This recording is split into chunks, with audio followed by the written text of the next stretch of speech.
Chapter 15, Making Sense of Suffering. We all suffer. When Dad died, I was sad. It hurt. The pain was like a dull ache that just wouldn't go away. I wanted to have just one more good conversation with him.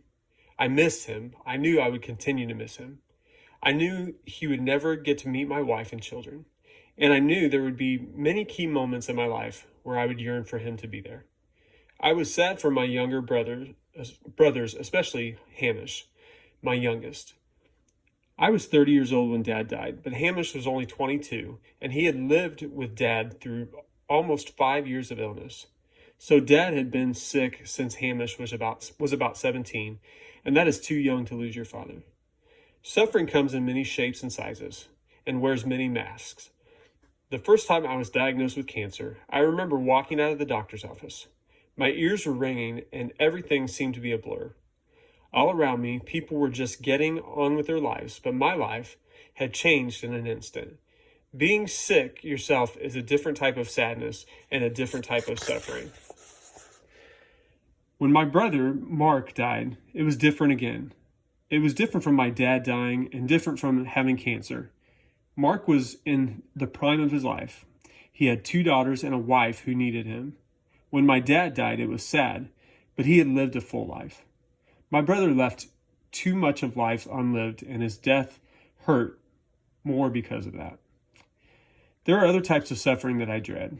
I dread the pain that comes from helplessly watching someone I love suffer, knowing there's absolutely nothing I can do. I dread having to see my own children suffer. When my son Walter was about 1, he had severe asthma, and one night we had to take him to the emergency room. I ended up spending the night in the hospital with him, but the whole floor he was on was full of sick children. Many of them had been there for weeks or months, and some of them were never going home again. Suffering is one of the central mysteries of the human experience. I don't know why I suffer in certain ways and you suffer in other ways. I don't know why some people's suffering is very public and other people suffer quietly and inwardly in ways that nobody else would ever know. I don't know why my brother died in the prime of his life. It doesn't make sense to me. It's a mystery, and I've learned to make peace with life's mysteries. I am not fool enough to believe that my finite mind can comprehend the infinite mind of God. Faith and hope lead me to the conclusion that suffering has value. I do not fully understand the reason or the value of suffering. Suffering is a mystery, and I'm okay with that. Mystery is a beautiful thing. It shouldn't be scoffed at, but rather should be approached with reverence and awe. The cross is central to the life of Jesus. His suffering had unfathomable value. I believe that our suffering is connected to suffering in ways we will never fully understand in this lifetime. And in the next life, we may discover that suffering in this life was in fact a great honor. We just don't know. It's a mystery, and I'm okay with that. Suffering is an inevitable part of life, but it doesn't have to be meaningless. Like so many things in life that we have little or no control over, how we respond to suffering makes all the difference. Jesus counsels us. I tell you, you will weep and mourn, but the world will rejoice. You will have pain, but your pain will turn into joy. When a woman is in labor, she has pain because her hour has come. But when her child is born, she no longer remembers the anguish because of the joy of having brought a human being into the world. So you have pain now, but I will see you again, and in your hearts will rejoice, and no one will take your joy from you. John chapter 16, verses 20 through 22. This passage alone is proof enough that Jesus sees suffering in a completely different light than the world does. And that his conception of suffering is radically different from how I would view it if I were left to my own devices. Fortunately for us all, Jesus doesn't leave us to our own devices. Suffering reminds us, perhaps more than anything else, that God's ways are not ours. We live in a secular culture that despises suffering as useless and proclaims that it should be avoided at all costs.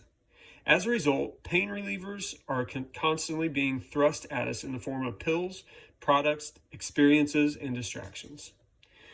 The world has its own gospel. The message of the world is incomplete, and nothing demonstrates this incompleteness more than the world's inability to make sense of suffering.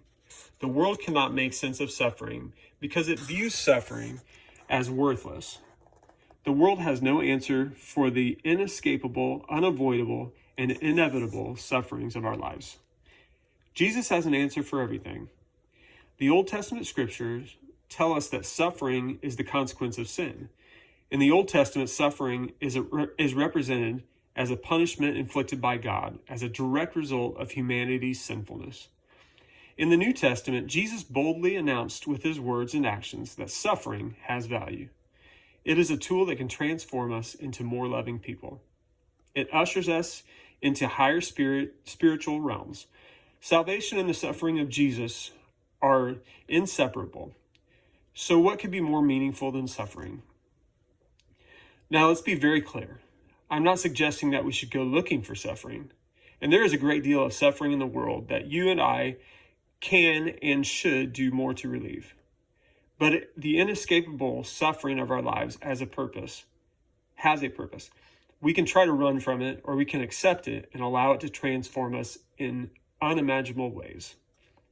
We can allow it to make us angry, or we can let it teach us how to love more fully. For hundreds of years, Christians have whispered to each other, offer it up. The scriptures encourage us to offer everything that happens in our day, the joys and suffering, to God as a prayer. Suffering is a powerful prayer. Once we come to this realization and begin to surrender to the inevitable suffering of life, offering it to God as a prayer for ourselves, for our friends and family, for the world, we become filled with a deep and abiding peace. Jesus promised us suffering. His leadership was unique and awesome. He didn't sugarcoat things or pretend. He led by example and asked for great commitment from those who wanted to follow him. More than 2,000 years, the heroes, champions, and saints of Christianity have been meditating on the passion of the death of Jesus Christ.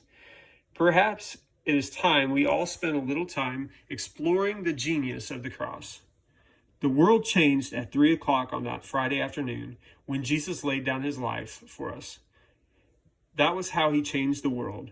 Radical. If any want to become my follower, let them deny themselves and take up their cross daily and follow me. Luke chapter 9, verse 23. The mandate is clear. I don't know what your cross is, but I sure know what mine is. Some days I'm more reluctant than others to pick it up and carry it. That's life. What cross is Jesus inviting you to take up and carry today? Whatever it is, the risen Christ wants to help you carry it. You are not alone. Point to ponder.